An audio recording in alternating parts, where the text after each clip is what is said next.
উজান থেকে নেমে আসা যমুনা ব্রহ্মপুত্র আশীর্বাদ হয়ে ধরা দিয়েছে ভাটির জনপদ গাইবান্ধায়। ব্রহ্মপুত্রের বালুতে চকচক করছে অপার সম্ভাবনা, যেখানে পাইলট প্লান্ট স্থাপন করে বালু উত্তোলনের পর আলাদা করা হয় ভারী খনিজ।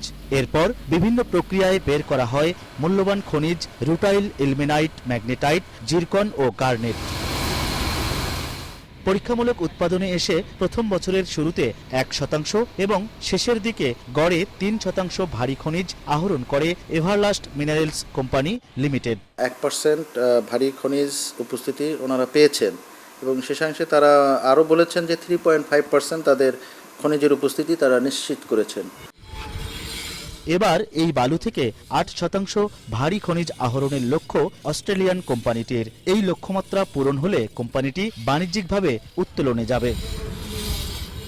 এখানে প্রাপ্ত 5 খনিজের মধ্যে জিরকন সিরামিক, টাইলস, রিফ্যাক্টরিজ ও সাস নির্মাণে ব্যবহার করা হয়। রং, প্লাস্টিক, ওয়েল্ডিং রড, কালি, খাবার, কসমেটিক্স, ওষুধ উৎপাদনে ব্যবহৃত হয় রুটাইল, সিরিঞ্জ কাগজ উৎপাদনে ব্যবহার হয় গার্নেট, চুম্বক, ইস্পাত উৎপাদন সহ বিভিন্ন কাজে লাগে ম্যাগনেটাইট, টিটেনাইম মেটাল, ওয়েল্ডিং রড ও রং উৎপাদনে কাঁচামাল হিসেবে ব্যবহার হয় ইলমেনাইট, যা বিশ্বের হাতে গোনা কয়েকটি দেশে পাওয়া গেলেও প্রথমবারের মতো বাণিজ্যিকভাবে আহরণের স্বপ্ন দেখছে বাংলাদেশ। ইলমেনাইট, ম্যাগনেটাইট, রুটাইল, জারকোনাইট, এগুলো অত্যন্ত মূল্যবান।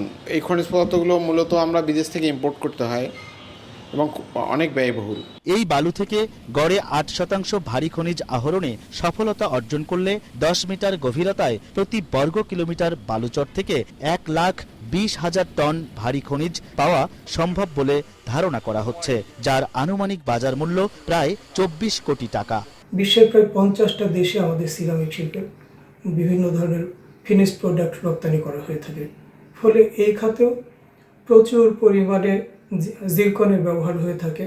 যদি আমরা এই পরিমাণ জিরকন দেশে আহরণ করতে পারি, তাহলে এই ক্ষেত্রেও আমরা বলতে পারি যে নিশ্চিতভাবে অনেক ডলারের সাশ্রয় হবে। আরও ব্যাপকভাবে অনুসন্ধান করলে আমরা এই ধরনের খনিজ পদার্থ আমরা আরও পেতে পারি।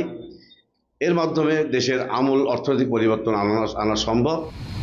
2024 সালে 28 শর্তে সরকার এভারলাস্ট মিনারেলস লিমিটেডকে খনিজ আহরণের জন্য 799 হেক্টর বালুচর ইজারা দেয়। চুক্তি অনুযায়ী এই খনিজ থেকে সরকার পাবে 43 ভাগ আর কোম্পানি পাবে শতকরা 57 ভাগ।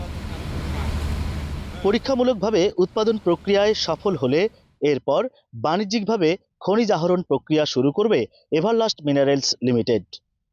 ব্রহ্মপুত্র নদের খারজানি চর থেকে হেদায়েতুল ইসলাম বাবু, সময় সংবাদ, গাইবান্ধা।